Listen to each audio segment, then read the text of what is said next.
Hello aspirant mental அபிலிட்டியில் இன்றைக்கி நம்ம பார்க்குற ப்ராப்ளம் என்னென்னா கனசதுரம் க்யூபை வச்சு என்னென்னா ப்ராப்ளம் கேட்டிருக்காங்க. என்ன கொடுத்துருக்காங்கன்னு பாருங்கள். ஒரு கனசதுரத்தோட ஒரு பக்கத்தோட சுற்றளவு வந்து கொடுத்துருக்காங்க. கனசதுரம் ஆக்சுவலி எப்படி இருக்கும்? இப்படி இருக்குமா க்யூப்னா? 3 டைமென்ஷனில் வந்து இருக்கும். க்யூப் வந்து இது மாதிரி இருக்கும் அப்படின்னு நம்மளுக்கு தெரியும். அவங்க என்ன கொடுத்துருக்காங்க அப்படின்னா பெரிமீட்டர் கொடுத்துருக்காங்க. சுற்றளவு அப்படின்னா என்னது? பெரிமீட்டர். எதோட பெரிமீட்டர் அப்படின்னா ஒரு பக்கத்தோட பெரிமீட்டர். முதல்ல க்யூப் கனசதுரத்துக்கு எத்தனை பக்கம் இருக்குன்னா மொத்தம் 6 பக்கம் இருக்கும். ஓகேவா? ஒரு பக்கத்தோட சுற்றளவுனா இது மட்டும் கொடுத்துருக்காங்க. ஒரு பக்கத்தோட சுற்றளவுன்னு பார்த்தீங்கன்னா ஒரு சதுரம் மாதிரி இருக்கும். ஓகேவா? இதோடைய சுற்றளவு என்ன கொடுத்துருக்காங்கன்னா 20 அப்படின்னு சொல்லி கொடுத்துருக்காங்க. சதுரம்னா எப்படி இருக்கும் அப்படின்னா 4 சைடுமே ஈக்குவலான வேல்யூ தானே இருக்கும். 4 சைடுமே ஈக்குவலான மெஷர்மெண்ட்ஸ் தான் இருக்கும். ஸோ 4 சைடுமே என்னது? ஏ 4 சைடுமே ஈக்குவலான மெஷர்மெண்ட்ஸ் தான் இருக்கும். 4 பக்கமும் என்னங்க அப்படின்னா 4A அப்படின்னு இருக்கும். டோட்டலாக வந்து சுற்றளவு பார்த்திங்கன்னா 4A அப்படின்னு இருக்கும். ஈக்குவல்ட்டு எவ்வளோ கொடுத்துட்டாங்க? 20ன்னு கொடுத்துட்டாங்க. அப்படின்னா நம்ம ஒரு பக்கத்தோட அளவு என்னன்னு கண்டுபிடிச்சிடலாமா? ஏஸ் ஈக்குவல்ட்டு 20/4 அப்படின்னு போடுவோம். அடுத்து பார்த்திங்கன்னா ஏவை வந்து கேன்சல் பண்ணோன்னா என்ன வரும்? 1 வரும். 4 5 என்ன வரும்? 20 அப்படின்னு வரும். அப்படின்னா ஏஸ் ஈக்குவல்ட்டு என்ன வருது அப்படின்னா நம்மளுக்கு 5 அப்படின்னு வந்துருச்சு. ஓகேவா?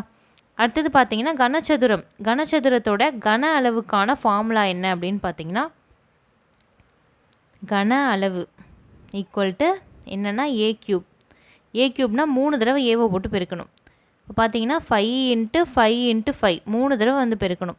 3 தடவை பெருக்கணும் அப்படின்னா என்ன வரும்னா 5 3 தடவை பெருக்கினா 125 சென்டிமீட்டர் க்யூப் அப்படின்னு வரும்.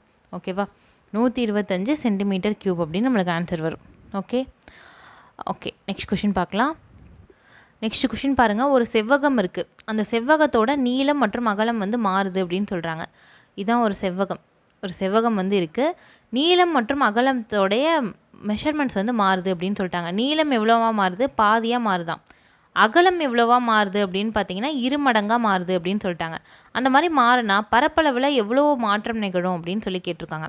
இது வந்து ஈஸியாக நம்ம வந்து ஒரு ஃபார்முலா வச்சு சொல்லலாம். ஈஸியாக ஒரு மெத்தட் மாதிரி போடலாம். ஓகேவா? முதல்ல செவ்வகம்னா ரெக்டாங்கிளோடைய ஃபார்முலா என்ன? பரப்பளவுக்கான ஃபார்முலா என்ன அப்படின்னு பார்த்தீங்கன்னா L/B. ஓகேவா? L/B தானே ஃபார்முலா. அதை எடுத்து எழுதியாச்சு. இப்போ நெக்ஸ்ட் நம்ம என்ன பண்ண போகிறோம்னா எப்படி சேஞ்ச் ஆகுது அப்படின்னு சொல்லிட்டு பார்க்கலாம். செவ்வகத்தோட நீளம் இதான் லென்த்துன்னு வச்சுப்போம். நீளம் வந்து இங்கே 10 இருக்குதுன்னு வச்சுப்போம். இந்த செவ்வகம் மாறின செவ்வகத்தில் எவ்வளோ இருக்குன்னா L = 5. என்ன சொல்லியிருக்காங்க? நீளம் வந்து பாதியாக மாறி இருக்குன்னு சொல்கிறாங்க. சொல்லலாம் நம்ம பாதி அப்படின்னு எடுத்துக்கிட்டோம். இதுவே அகலம் இங்கே பார்த்தீங்கன்னா B = 5ன்னு வச்சுக்கலாம். பிரெத்து இங்கே வந்து அகலம் என்னவா மாறி இருக்குன்னு சொன்னாங்க? 2 மடங்காக மாறிடுச்சுன்னு சொல்லிட்டாங்க. B = என்னது? 10 அப்படின்னு நான் வச்சுக்கிறேன். ஓகேவா? இங்கே பார்த்தீங்கன்னா என்ன பண்ணுங்கள்? நீளத்தையும் அகலத்தையும் பெருக்குங்க. அதுதான் வந்து பரப்பளவு. 10யும் 5யும் பெருக்குனா 50. இங்கே பார்த்தீங்கன்னா நீளத்தையும் அகலத்தையும் பெருக்குங்க. 5ம் 10 இது பெருக்குனா என்னது? இங்கேயும் 50 இங்கேயும் 50 அங்கேயும் 50. ஏதாவது சேஞ்சஸ் இருக்கா அப்படின்னா சேஞ்சஸே இல்லை. ஸோ அதனால் என்னென்னா மாற்றமே இல்லை. ஸோ அதனால் 0% அப்படின்றது ஆன்சர். ஏன்னா ஒன்றுத்தை நம்ம என்ன பண்ணியிருக்கோம்? பாதி ஆக்கியிருக்கோம். இன்னொன்று 2 மடங்கு ஆக்கியிருக்கோம். 2 மடங்கோட ரெண்டுமே வந்து பெருக்கல் தான் வந்து என்னென்னா ஃபார்முலாவே.